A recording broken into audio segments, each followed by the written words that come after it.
تعالى وهات لي أكبر مشكلة في حياتك دلوقتي، وتعالى نسمع قصة سيدنا يوسف باختصار شديد جدا. عد معايا يا سيدي، سيدنا يوسف ما أذاش حد في حياته خالص، هو كان طفل بريء وكان طفل جميل جدا. كل اللي حصل له اللي كان بس أبوه بيحبه أكتر من إخواته. هو الفكرة اللي هو كان طفل بسيط خالص ما بيعملش أي حاجة، بس كان مع الأسف إخواته بيكرهوه بسبب حد تاني، بسبب أبوهم اللي كان بيحبه أكتر منهم. وكان جزات الحب بتاع الأب اللي الإخوات ياخدوا الطفل البريء الصغير ده يرموه في البير علشان يخلصوا منه، كان جزاته اللي هو يترمي بعيد ويفضل لوحده. لكن شوف بقى يا سيدي، لما ربنا يحب يعمل حاجة بالأسباب البشرية والدنيوية اللي موجودة، مش هقول لك معجزة حاجة تظهر مرة واحدة أو حاجة ملك ينزل من السماء، لا، قصة سيدنا يوسف كلها حاجات تقدر تحصل في الدنيا عادي جدا، وأسباب بشرية منطقية بسيطة جدا. لما اترمى في البير جاله ناس علشان يطلعوه من البير ده، لا وإيه، مش أي ناس، دول ناس كمان تبع عزيز مصر. ولو أنت ما تعرفش يا كابتني، فمصر ساعتها ومن فترة قريبة جدا كانت أكبر دولة موجودة في المنطقة وأعظم دولة موجودة في المنطقة لحد دلوقتي، خد بالك.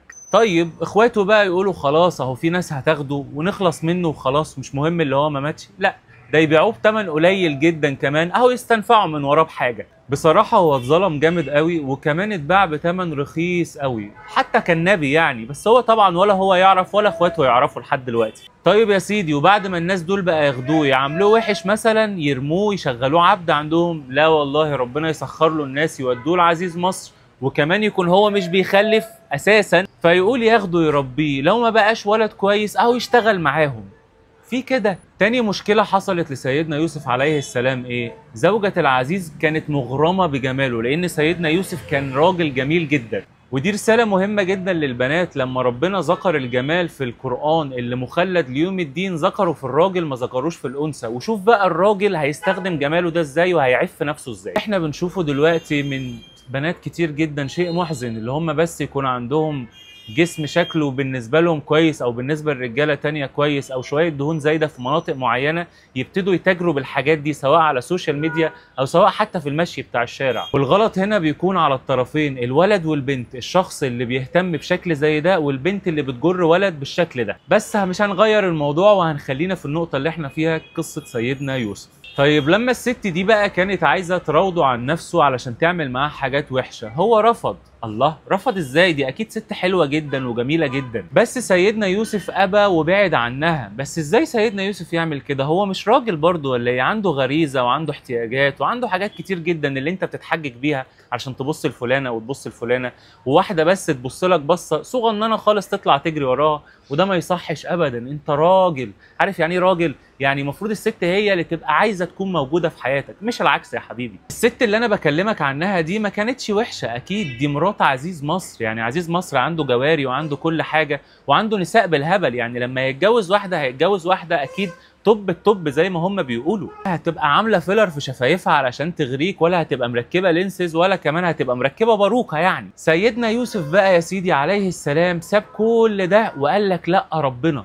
ازاي الكلام ده؟ قال لك لا ربنا مش عايز، انا هخاف من ربنا.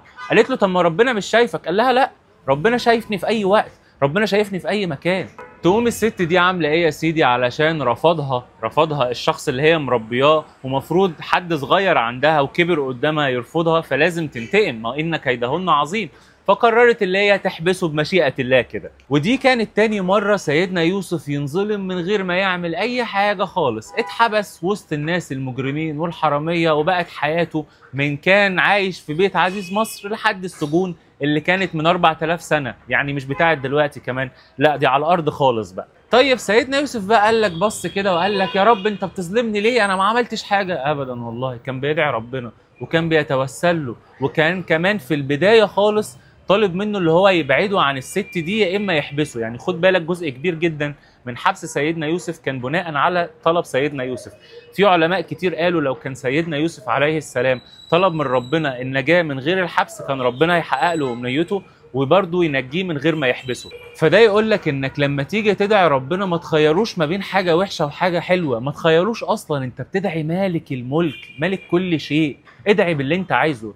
سيدنا محمد عليه افضل الصلاه والسلام خير خلق الله قال لك لما تيجي تطلب الجنه من ربنا اطلب الفردوس، ودي اعلى حاجه في الجنه. ما قالكش تطلب حاجه صغيره، لا انت بتطلب من ملك الملك الكريم، فاطلب وانت قلبك مستريح لانها كده كده هتجيلك. طيب سيدنا يوسف اتيسر له اللي هو يطلع من الحبس ده، بس قبل ما يطلع من الحبس قرر يرد كرامته لنفسه وقال لهم اسالوا الناس اللي قطعوا ايديهم بسبب اللي هم شافوني. لان الست بتاعت عزيزه مصر دي يا سيدي كانت بتقول للستات اللي حواليها اللي هي معجبه جدا بسيدنا يوسف، والستات قالوا لها ايه يعني معجبه بليه؟ ما هو واحد زي اي واحد. قالت لهم لا ده شكله مختلف تماما. قالوا لها ازاي يعني؟ قالت لهم طب انا هوريكم. وقعدتهم في مجلس كده وخلتهم يمسكوا سكينه وفاكهه وخلته بس يعدي عليهم مش اكتر. من كتر شده جمال سيدنا يوسف وهم مبحلقين فيه قطعوا ايديهم علشان هم كانوا مركزين في سيدنا يوسف ونسيوا ايديهم ونسيوا الفاكهه وتعوروا. وفي بقى لقطه حلوه من الست بتاعت عزيز مصر اللي هي لما اتواجهت بالمشكله اللي هي عملتها وبالحاجه اللي هي عملتها اعترفت علشان بس ما تحسش قدام سيدنا يوسف اللي هي ظلمته اكتر من كده، وعلشان تقول له اللي انا فعلا غلطت وانا مش عايز اكبر الموضوع اكتر من كده. ودي حاجه مهمه جدا في العلاقات، ان انت لما تلاقي نفسك بتغلط زياده عن اللزوم يا ريت تعتذر للشخص اللي قدامك ويا ريت تقول له خلاص انا فعلا غلطت وفعلا انا ندمان على اللي حصل ده. طيب ربنا بقى بعد ما خده من البير اللي هو طفل صغير ويعيشه في بيت عزيز مصر، لا كمان بقى يخليه هو عزيز مصر نفسه. انت شايف التحول اللي بيحصل؟ يعني بعد ما كان مسجون يكون العزيز. طيب بعد ما كان العزيز الألم اللي خده زمان خالص وهو طفل لما اترمى من البير من اخواته، ربنا يخلي الامور بتاعه الدنيا تتحول لمجراه هو، بحيث ان اخواته يقفوا قدامه وجه لوجه كده وهو يواجههم وكمان يقدر يعفى عنهم ويسامحهم. ارجع وافكرك تاني، انت فاكر ان ده كان طفل بريء ما عملش اي حاجه، اترمى في البير واتحبس علشان واحده اعجبت بيه، وفي الاخر ربنا مكنه في الارض بامره وبارادته باوامر عاديه جدا وبحاجات بشريه دنيويه. مفيش ملك من السماء نزل يحارب حد او اي حاجه، كل القصه بتاعت سيدنا يوسف حصلت بحاجات بشريه تماما. القصه دي عايزك تستفيد منها بحاجه مهمه جدا، انك تفهم اللي ايا كانت المشكله اللي عندك فهي فعلا بايد ربنا بس. فلما توجه وشك عشان تطلب مساعده اطلبها منه هو بس، صدقني هو اقرب ليك من حبل الوريد وهو فعلا حاسس انت فيك ايه دلوقتي. كل اللي مطلوب منك بس اللي انت تتوب لله وتحاول تصلح من نفسك، لان دي شروط التوبه، اللي انت تتوب وتصلح من نفسك وتصلح من الحاجه اللي انت عملتها، وساعتها دعوتك هتكون مستجابه ولحظيه. وتاكد ان الدعوه بتاعتك لو ما استجابتش الساعه دي فهي متشاللك في حته تانية اهم بكتير من اللي انت كنت عايزها دلوقتي. اطلب من ربنا كل حاجه، الصحه والستر والرزق والحب والزوجه والنجاح وكل حاجه. اطلب من ربنا كل حاجه، خليه هو اقرب حد ليك لانه هو فعلا اقرب حد ليك، اقرب من حبل الوريد. القصه اللي انا حكيتها لك دي كانت قصه سيدنا يوسف اللي ذكرت في القران.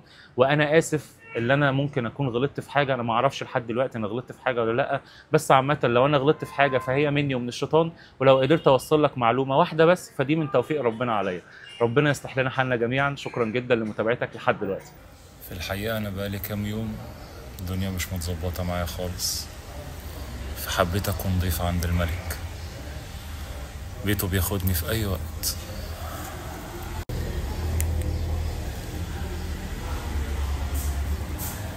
انا هنا بعيد عن الدوشة، بعيد عن وجع القلب، بعيد عن الناس. انا وربي بس. خليك دايما جنب ربك عشان هو بيحبك وعايزك.